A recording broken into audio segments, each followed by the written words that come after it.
pada tujuan kita. Supaya kita memang fokus pada tujuan kita, kita harus memperlakukan pesantren kita dengan model macam kegiatan seperti apapun, kita harus semuanya berupaya untuk menjadi yang ceria. Kalau yang menjadi ceria itu adalah, contohnya misalkan kita bisa bahagia, biasa ceria kalau kita datang di tempat wisata. Dan bagaimana semampu kita bisa berupaya menjadikan pesantren ini adalah tempat wisata. Makanya Pak Yai sendiri berinisiatif, ada banyak binatang-binatang yang ditaruh di pesantren. Tujuannya apa? Supaya santri ini menjadi ceria, supaya santri ini menjadi cerdas. Itu salah satu tujuannya. Maka dari santrinya juga seperti itu. Saya niat datang di pesantren untuk mencari ilmu, maka saya harus berusaha untuk senantiasa bahagia dengan pesantren saya. Insya Allah kalau kita bahagia dengan pesantren, bahagia dengan kegiatan, senang dengan kegiatan, maka keceriaan itu akan muncul dengan sendirinya. Gak usah dipikirkan nanti kegiatan model apa, menyakitkan atau tidak, gak usah dipikirkan. Yang penting kita tetap jalan. Maka kalau sudah kita nikmati kegiatan itu, insya Allah kita akan menjadi pribadi yang ceria dengan sendirinya. Jadi gitu Mas Anas.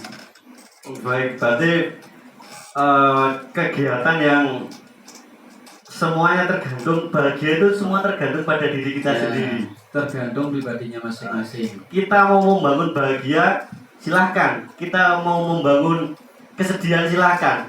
Tetapi ingat, di pesantren ini tujuannya untuk mencari ilmu, dan nanti endingnya dari pesantren akan menjadi kebahagiaan untuk diri sampean masing-masing dan juga kebahagiaan orang tua. Mungkin konsep seperti rumahku pesantrenku itu mungkin bisa diterapkan Bapak. Seperti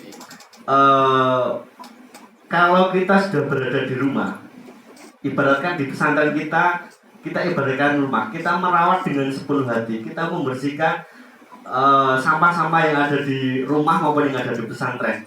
Nanti mungkin itu akan lebih mudah untuk santri itu bisa nyaman di pesantren, bisa senang dan ceria.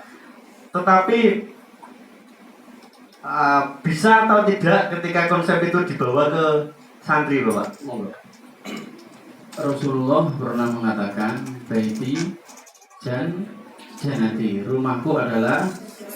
Nah, bagaimana kita bisa menciptakan pesantren itu jannati?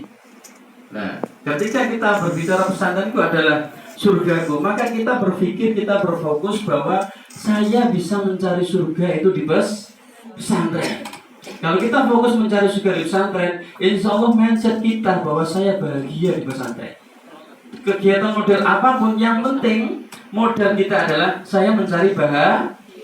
Maka ketika dengan kegiatan model apapun sedemikian rupa yang diadakan oleh pengurus, insya Allah itu tidak akan menjadi beban, tidak akan merasa berat. Karena apa? Karena dengan kegiatan itu kita merasa bahwa inilah adalah surgaku. Maka ketika ada konsep pesantren adalah penjara suci, itu saya sebenarnya secara pribadi saya tidak setuju. Karena apa? Nama penjara sendiri itu namanya identik dengan sesuatu yang nggak baik. Makanya pesantren adalah, sudah pesantren itu tempat suci, nggak usah dikasih penjara. Kalau ada jannati, kenapa harus ada penjara? Berarti bisa dikatakan kalau sangat bisa ketika kita menyukai kegiatan yang ada di pesantren, nanti ujungnya akan kita menjadi bahagia, dan kita akan selalu senang dalam menikmati proses-proses yang ada di pesantren ini. Apakah santri ceria nanti bisa berimbas pada akhlak yang mulia, Bapak? Ya, terima kasih.